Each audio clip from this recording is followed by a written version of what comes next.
I'd been a night nurse at St. Mary's Hospital for 3 years, and I thought I'd seen it all. The dying patients who spoke to people who weren't there. The call buttons that rang from empty rooms. The shadows that moved just outside your peripheral vision. But that night was different. My name is Sarah Chen, and I need to tell someone what happened before I lose my mind completely. St. Mary's is an old hospital. Built in 1923, it still has the original wing. A long corridor of patient rooms that management keeps threatening to renovate but never does. The lighting is dim. The floors creak, and on night shift you're often alone. That night I was assigned to the old wing, room 307 through 319. 12 rooms. Only 3 were occupied. Mrs. Patterson in 307.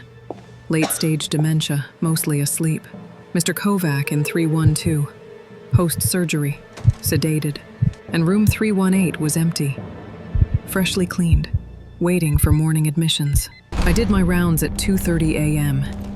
Everyone was stable, quiet. I returned to the nurses' station at the end of the hall. A small desk with a computer, a stack of charts, and a view down the entire corridor. That's when I heard them. Footsteps. Slow. Deliberate. Coming from the far end of the hallway, near room 318. I looked up. The hallway was empty. The lights flickered slightly the way they always did in the old wing, but the sound was unmistakable. Closer. Hello? The footsteps stopped. I grabbed my pen light and walked toward the sound, my shoes squeaking softly against the linoleum. The air felt colder the farther I went.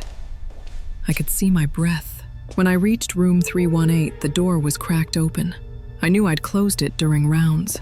I always closed the doors. I pushed it open slowly. The room was dark except for the pale glow from the hallway. The bed was empty, neatly made. The fourth stand stood in the corner like a skeletal figure. Everything was exactly as it should be, except for the handprint on the window, small, child-sized, smudged against the glass from the inside. My stomach dropped. There were no children on this floor. There hadn't been for weeks. I backed out of the room, my heart hammering. I told myself it was an old mark, something housekeeping missed, but the glass was fogged around it. Fresh condensation, as if someone had just pressed their hand there. I returned to the nurses' station and tried to focus on charting, but I couldn't shake the feeling that I wasn't alone. At 3:12 a.m., the call button rang. Room 318.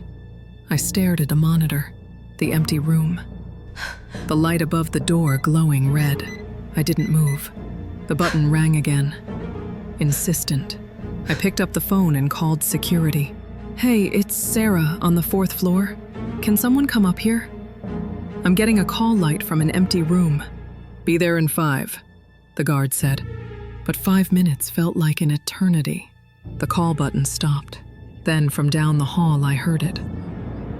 A child's voice, singing, soft, melodic, echoing through the corridor. "Ring around the rosy, pocket full of posies." My blood went cold. I stood, gripping the edge of the desk.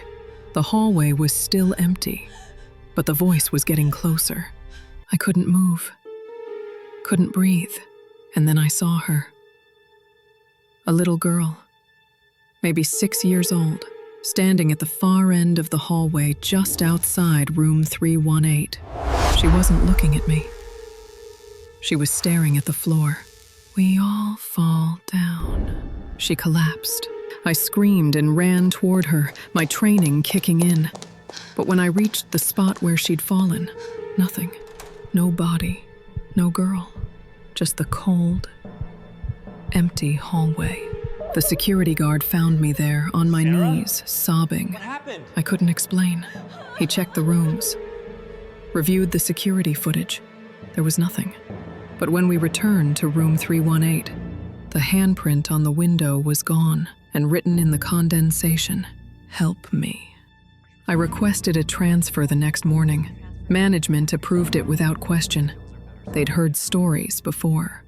But I still dream about her, the little girl in the hallway, the one who sang and fell and vanished. I looked into the hospital's history. In 1987, a 6-year-old girl named Emma Lawson died in room 318 from complications during surgery. She'd been singing to herself right before she went under. Ring around the Rosie.